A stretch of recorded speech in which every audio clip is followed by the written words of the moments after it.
தோழர்கள் அனைவருக்கும் வணக்கம்.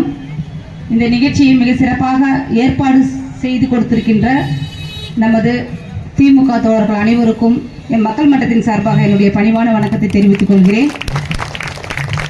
இந்தியா கூட்டணிக்கு கண்டிப்பா நம்ம எல்லாரும் வாக்களிக்கணும். அதாவது நான் மட்டும் வாக்களிச்சா பத்தாது. இந்த சமூகத்துல குறிப்பா தமிழகத்தில் இருக்கிற ஒவ்வொரு சுயமரியாதை கொண்ட ஒவ்வொரு நபரும் நம்ம யார் பக்கம் நிக்கணும்னா கண்டிப்பா இந்தியா கூட்டணி பக்கம் தான் நிக்கணும்.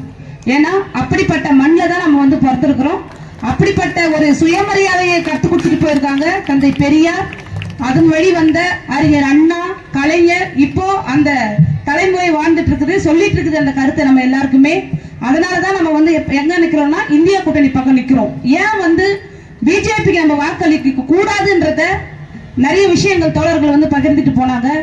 ஏன்னா வந்து நம்ம புரட்சியாளர் அம்பேத்கரும் சரி, தந்தை பெரியார் அவர்களும் ஒரு நாணயத்தின் இரு பக்கங்கள்.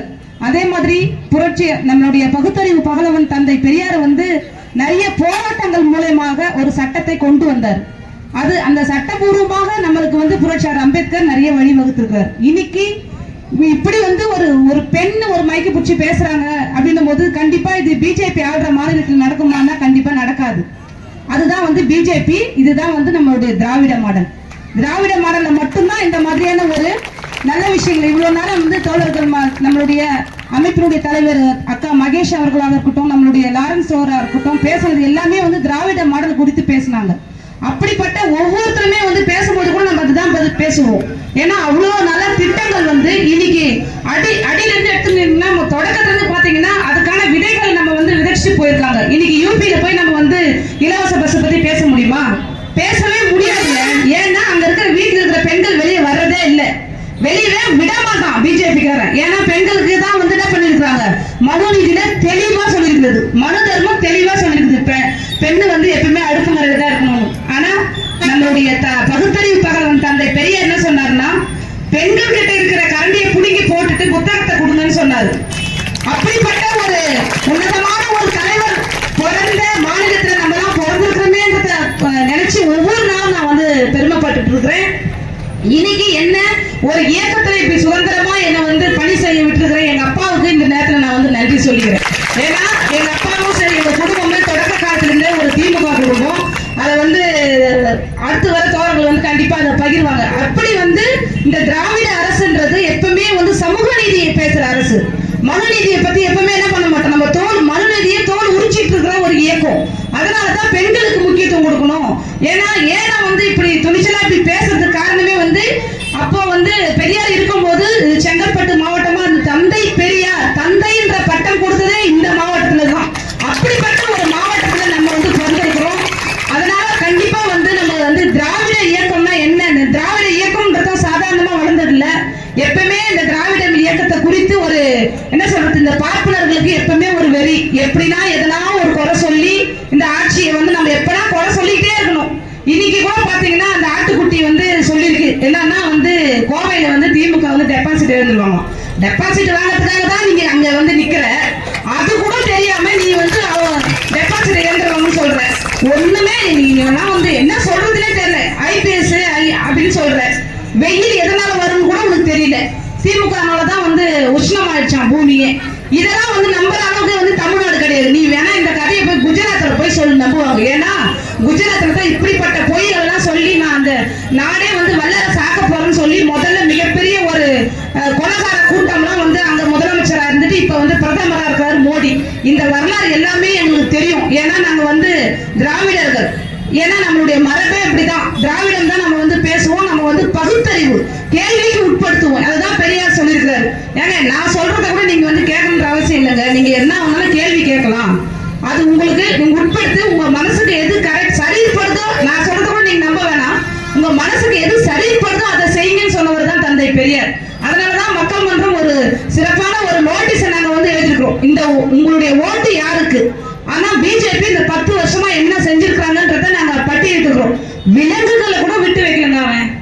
ஏன்னா வந்து விலங்குகள் பேர் வந்து சீதை இருந்துதான், ஒரு அக்பர் இருந்துதான். இது ஒரு கேவலமான ஒரு நாட்டுல தான் நம்ம வாழ்ந்துட்டு இருக்கிறோம். நம்ம ஒரு கேவலமான ஒரு ஆட்கள் கிட்ட தான் 10 வருஷமா ஆட்சியை தவறி நம்ம கொடுத்துட்டோம். மீண்டும் அதே தவற வந்து என்ன பண்ணக்கூடாது, நம்ம வந்து செய்யக்கூடாது.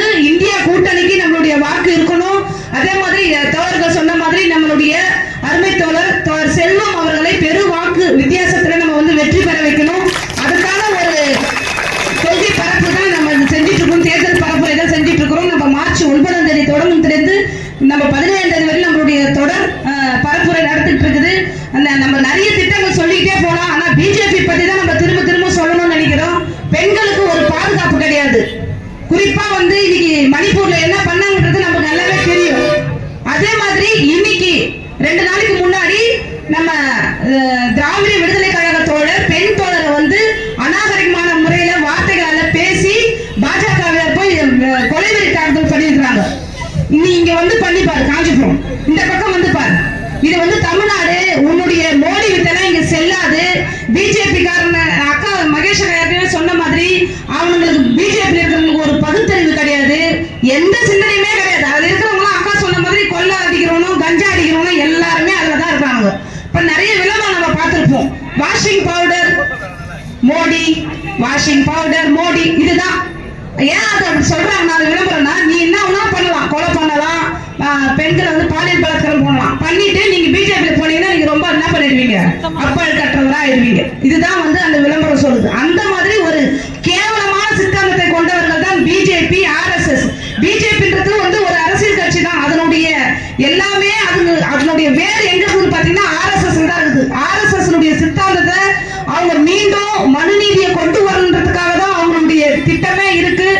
மீண்டும் அவங்க ஆட்சிக்கு வந்தாங்கன்னா நம்ம புரட்சியாளர்கள் வடிவமைத்த அரசமைப்பு சட்டத்தை தூக்கி போட்டுட்டு மீண்டும் மனு சட்டத்தை தான் அவங்க கொண்டு வருவாங்க. மனு சட்டம் என்ன சொல்லுதுன்றது திராவிடம் இயக்க தோழர்கள் எல்லாருக்குமே தெரியும். இன்னைக்கு நம்ம படிச்சுட்டு அவங்களுக்கு வந்து என்ன சொல்றது, சமத்துவம் சகோதரத்துவம் அதெல்லாம் பிடிக்காது. ஏன்னா அவங்களுக்கு பின்னாடி எல்லாருமே நம்ம அடிமையா இருக்கணும், அதுதான் அவங்க விரும்புவாங்க. இன்னைக்கு அவங்க கலெக்டரா இருக்கணும், நம்ம புள்ளியும் கலெக்டரா இருக்குது, நம்ம தான் சமமா உட்கார்றது அவங்களுக்கு பிடிக்காது. மீண்டும் அதே மனு தர்ம ஆட்சி வந்துடும். அதனால நம்ம வந்து ரொம்பவே இது வந்து வாழ்வா சாவா அப்படிங்கிற ஒரு தேர்தல் தான். இது வந்து சாதாரண தேர்தலா நம்ம நினைச்சிட முடியாது. இவங்க மீண்டும் வந்து ஒரே நாடு ஒரே தேர்தல் எல்லா திட்டமும் கொண்டு வரதுக்கான எல்லா வழிமுறைகளும் செஞ்சிட்டு இருக்கிறாங்கன்றத ஒவ்வொரு நாளும் நம்ம பார்த்துட்டு இருக்கிறோம். ஆனா கண்டிப்பா வந்து இந்தியா கூட்டணி மீண்டும் நம்ம வந்து ஆட்சிக்கு வர வைக்கணும். அதுக்காக பல்வேறு சக்திகள் எல்லாம் ஒன்னா சேர்ந்து இருக்கிறாங்க. குறிப்பா வந்து திராவிட முன்னேற்ற கழகம் அதுக்கு வந்து ஒரு இந்த இந்தியாவே வழிநடத்துறதுக்கு தமிழகம் தான் வந்து முதல்ல ஒரு அச்சாணியாக இருக்குது. அது வந்து எல்லா மாநிலங்களையும் நடைமுறைப்படுத்துறது, ஒவ்வொரு திட்டத்தையும் தமிழ்நாட்டை பார்த்து தான் நடத்துறாங்க. அதனால நம்ம வந்து தமிழ்நாடு மிகப்பெரிய ஒரு ஊற்றுக்கண்ணா இருக்கு. அதே போல நம்ம இந்திய கூட்டணியே வந்து ஆதரிச்சு அவங்க பெருவாரியான வாக்குகள் வித்தியாசத்துல வெற்றி பெற வைக்கணும் அப்படின்றது தான் எல்லாருடைய நோக்கமாகவும் இருக்குது. வாய்ப்பு கொடுத்த அனைத்து தோழர்களுக்கும் நன்றி.